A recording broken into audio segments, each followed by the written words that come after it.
one of nature's greatest survivors. Time is running out.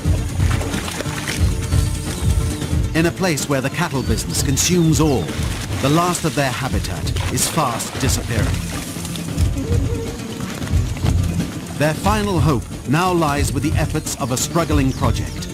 But can they find a new place in a changing world for the caimans of Argentina?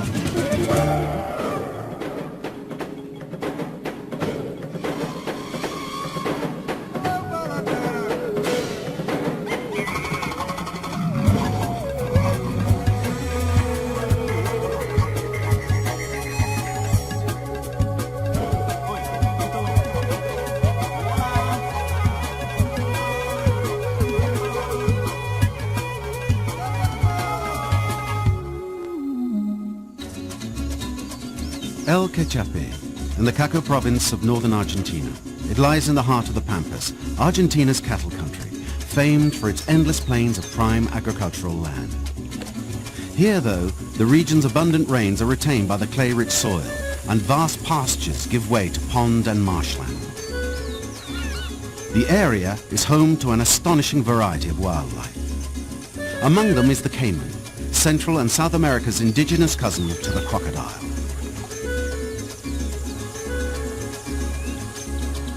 Superbly adapted to its environment, these fierce hunters are the kings of their natural habitat.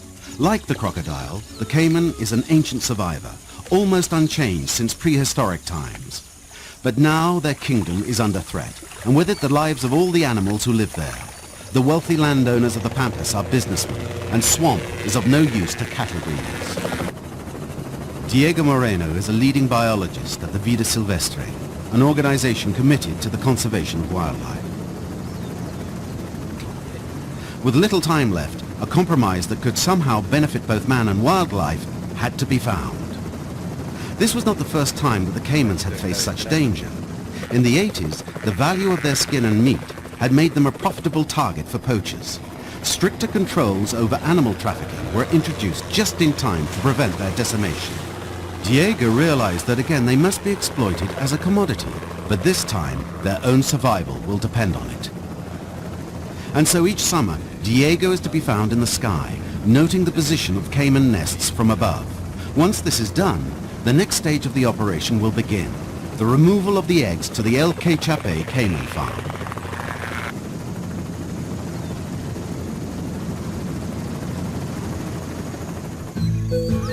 These men are gauchos, the Argentinian equivalent of North America's cowboys.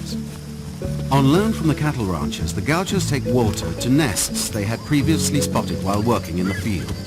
The gauchos play an active role by locating the nests for this project. The egg harvest takes place in the hottest months of the year.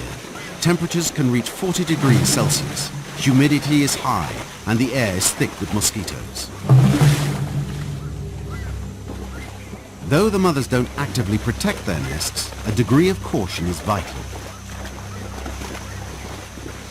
Despite their considerable size, an adult caiman can remain all but invisible in even the shallowest areas of marshland.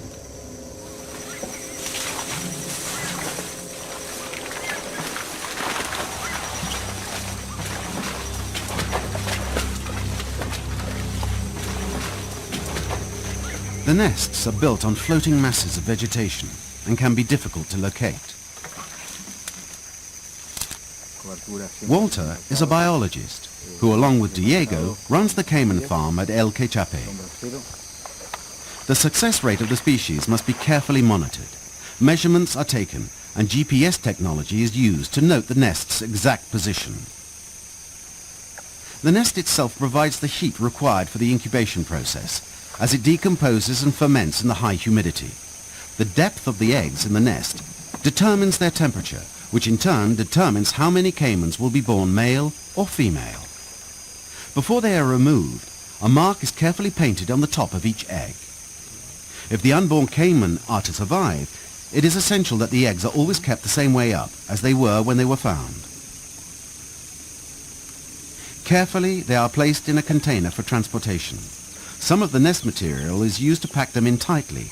In addition to helping them maintain their temperature, the vegetation will cushion them during the journey.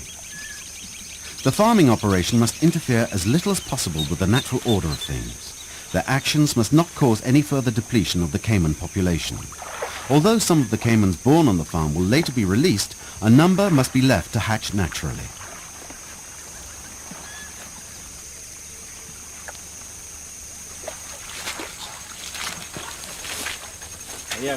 Once regrouped, they discuss their success. Caiman eggs are a nutritious meal for several local creatures, and the gauchos have some competition in the search. Of the 41 eggs found at this undisturbed site, 34 were taken, and the necessary few left in nature's hands.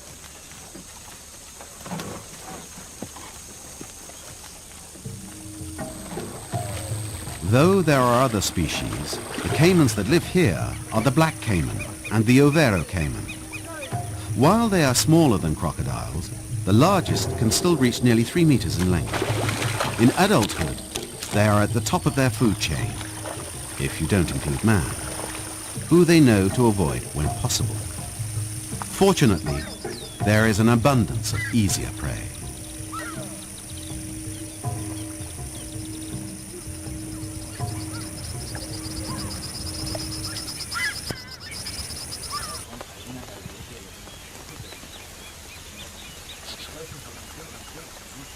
Back at the farm, Walter takes the opportunity to give an extra biology lesson to some local students.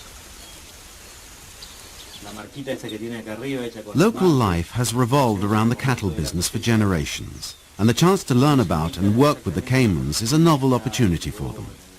Enthusiasm has been particularly strong among the university students, who seek every possible opportunity to further their knowledge.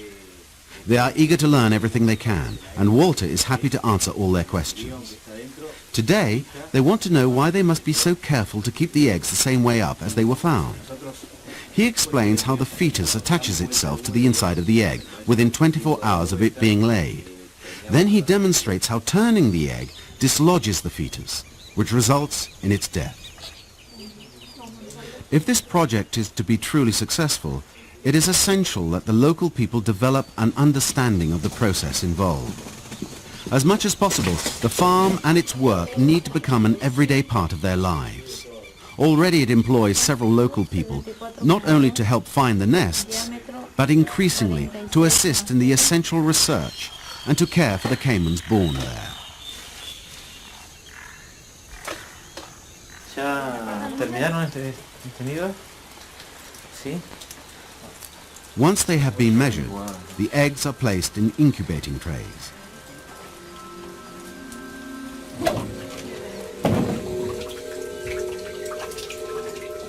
The incubators are simple, but they provide the optimum conditions of temperature and humidity for the developing embryos.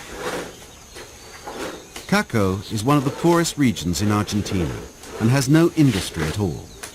Most of the men are gauchos, working for a daily or monthly wage. Oscar too was a gaucho, but now he takes care of the young caimans. Though hungry, their primeval instincts dictate a predator's caution as they approach their meal of finely ground meat. The menu is simple, but perfectly fulfills the caiman's nutritional requirements.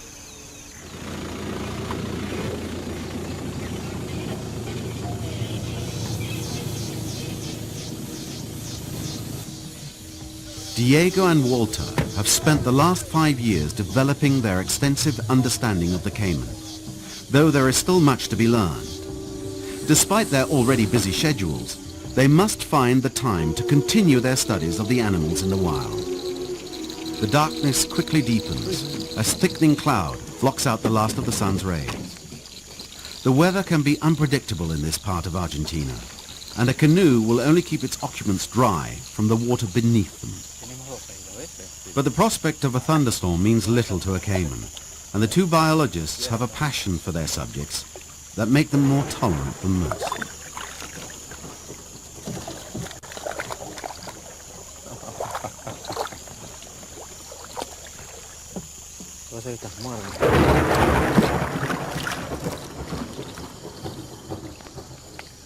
This large side-neck turtle may not appreciate being so rudely disturbed, but it's a small price to pay if his home is to be saved. After a quick checkup, he is returned to the murky darkness to go on about his business.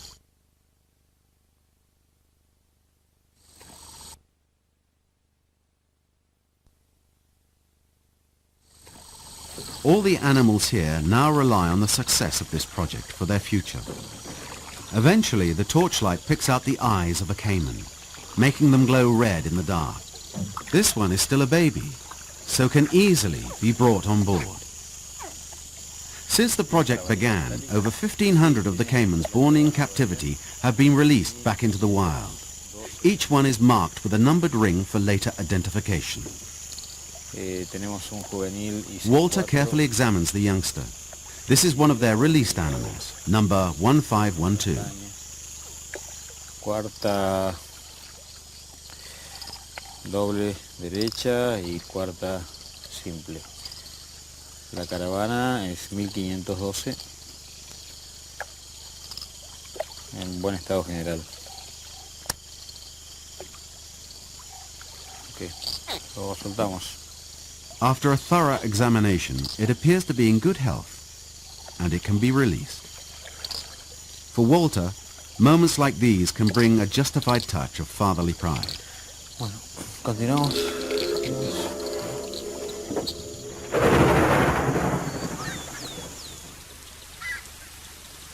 This year, 36 spotters helped Walter find 80 of the 175 nests recorded in the census. The gauchos are adapting to this new way of earning a living. They can now see the value of this new relationship with their reptilian neighbors. Without this change in perception, the battle for the cacao wetlands could not be won. The gaucho is paid for the 3 nests he's found today. For each nest located, he's rewarded with 1.5 times his normal daily wage. They seem happy with this alternative way of earning a living. From cowboy to caiman keeper. But Oscar's new job means he often has to work alone, so when he can, he finds time to help his old friends with the cattle herding. When I came here, I worked for a year with the cattle before I started harvesting caiman. I make the same living, it hasn't changed much. I have to take care of the caimans, change their water, give them their food, measure and weigh them. Sometimes the little ones bite me. It can be a bit difficult, but I love it. He may sometimes miss the camaraderie of his old job, but Oscar is happy with his choice. And though he now spends his days on foot, Oscar can still enjoy his peaceful morning ride to the farm. Cowboy or not, horses are a part of his life he won't be leaving behind.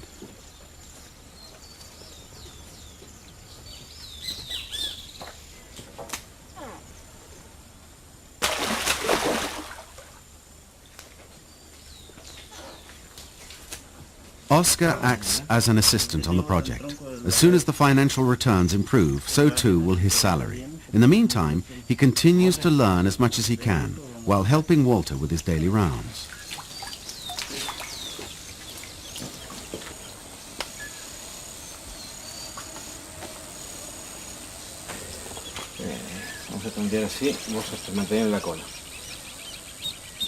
Walter has many demands on his time, but he enjoys working with Oscar, his favorite student. Oscar has already taken over the day-to-day running of the farm, leaving Walter more time to concentrate on other things. Walter is always thinking about the progress of the project, both at the farm and in the community. One of the more interesting challenges lies in trying to create a cultural connection between the local people and the caimans. Already, there are programs in local schools to educate the children about their reptilian neighbors. But there is still a great deal of misunderstanding about the species. Walter's ideal would be to make the caiman a kind of symbol for the local inhabitants of the area. If the caiman could become a real part of their identity and a source of pride, it would greatly further the project's goals for their future protection.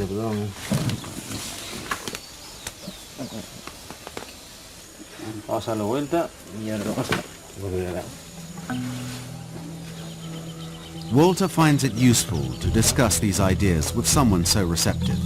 But with Oscar, he's preaching to the converted.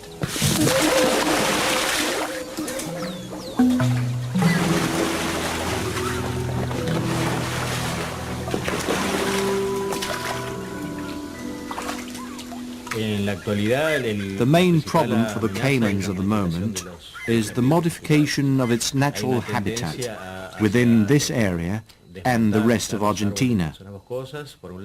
There is still a tendency to cut the trees and drain the swamps in order to continue traditional agriculture and breeding. This is the big danger that threatens the caiman population and the environment they live in. To be successful, the project has to prove to its landowner that there are convincing alternatives to farming that utilize the land without destroying the wildlife that lives there. Eduardo Bolo Bolano was once one of those responsible for the destruction of the wetlands. Now, he financially supports the whole operation. When I was solely a breeder a few years back, I paid no attention to the vegetation and the environment. I only considered the animals that I knew could be turned into meat. Breeding caimans is very different to cows, that's for sure. This project changed all our lives. We changed our attitudes. Now we no longer want to cut trees. In the short term, of course, it would be more profitable. But in the longer run, I think it will destroy the planet. It is therefore better to keep the dry land for the cows and to preserve the natural and wild land. It is equilibrium, an important and respectful balance of nature. With this caiman breeding project, we really want everyone to participate, which means giving everyone the means to work close to their homes, to progress and to really achieve something. After 5 years of studies, the project has now reached its commercial phase. Every year, 80% of each generation of caimans will be killed for their skins and meat. But although the actual farming operation is now up and running, there is still much more to be done. As often as possible, Eduardo checks the progress on the farm. He and Diego take all the decisions concerning the caimans together. They are trying to make sure that the locals benefit as much as possible from the new business. If the farm was to sell its raw products on as they are, they would be bought by a middleman, who would then make money readying them for the marketplace. There is no reason why the villagers shouldn't make this money themselves. They have a plan to develop schools where the locals can be taught the crafts needed for the treatment and production of leather goods. Eventually, they will even teach the skills involved in the export of these goods to foreign markets. Además, yo creo que hay gente, chicos que son capacísimos y muy talentosos y van a tener una fuente excelente de desarrollo.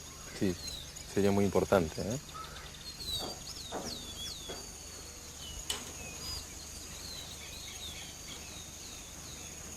Eduardo is invaluable, not only as the landowner, but for his generous financial support that helped launch the project. With Diego's help, he understands the value in maintaining the natural habitats necessary to his country's wildlife. He also understands the responsibilities inherent to the people in his position and accepts them. Eduardo now volunteers much of his time to the project, taking as active a role as his business allows. He learns everything that he can about the creatures that he now sees in such a different light. Diego is thankful for his good fortune. Though Eduardo and the local villagers have embraced this new concept, the battle is not yet won. There are other landowners who must still be convinced, and Eduardo will be an ally of some influence. Bien.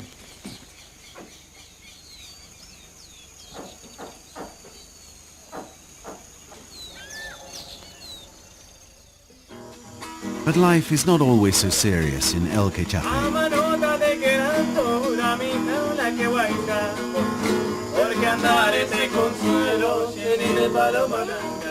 The people of this region maintain a traditional lifestyle, little changed for hundreds of years.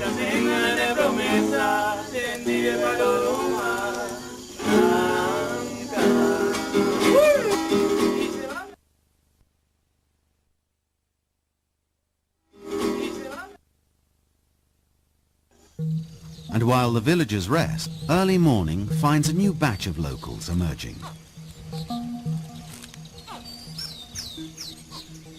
Some 80 days after they were first laid, the tiny caiman are warmed by their first sunrise.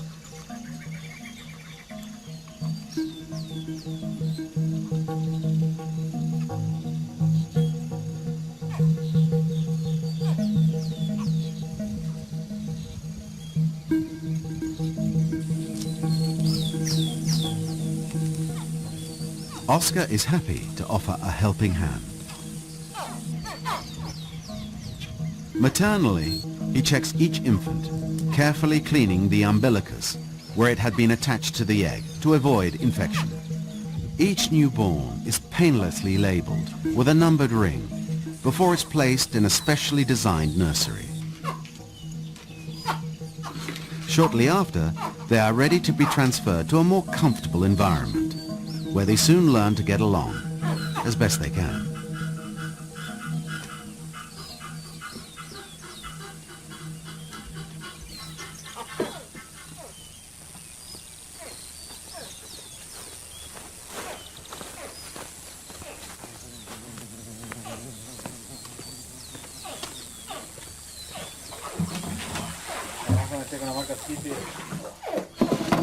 "20% of the caimans born on the farm are later released into the wild.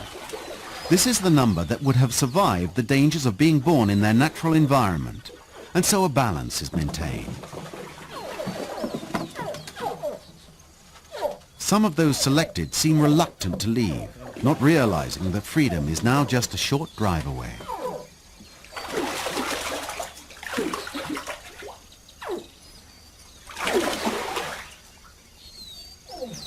The money that will be made from the remaining 80% is considerable, and the future for both the people and the animals around El Quechape looks promising. Diego and Walter are now ready to escort the more fortunate of the young caiman on their final journey.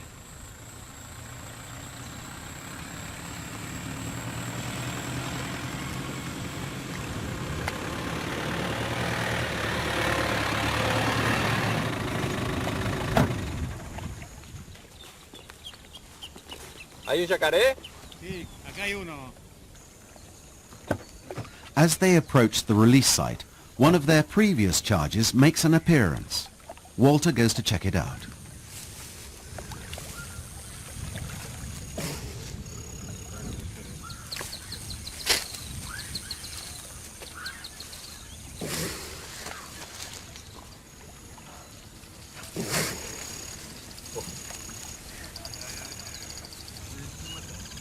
Its fiery disposition indicates that it is in good health, but Walter will examine it anyway, just to be sure.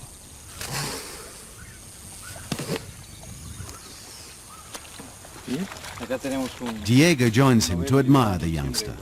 It has grown and is obviously doing well. Another success.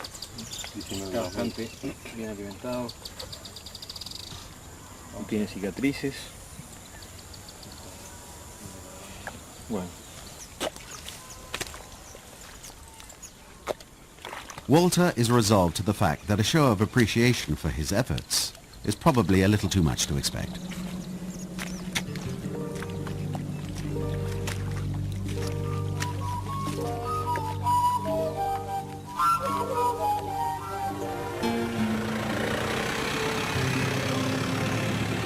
The detail of the information recorded during the initial harvesting allows the young caimans to be released in exactly the same location as they were first found.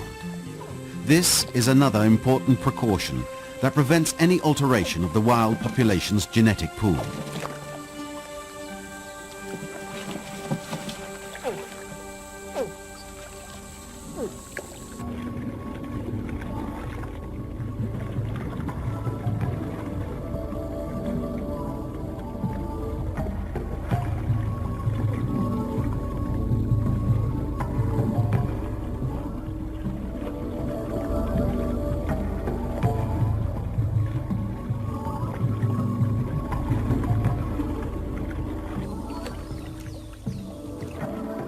Though born in captivity, the caimans' deeply ingrained survival instincts remain unaffected. Their adaptation to the wild is complete within seconds of them entering the water. Finally, these beautiful and primitive creatures are home, where they belong, Diego and Walter's hard work has been fueled by their love and respect for the creatures of this wild habitat. Ideally, of course, the caimans should remain untouched. But in this case, the sacrifices are necessary and the rewards worthwhile for all those involved. And so a peace has been broken, the kingdom saved, and the caiman gets to keep his crown.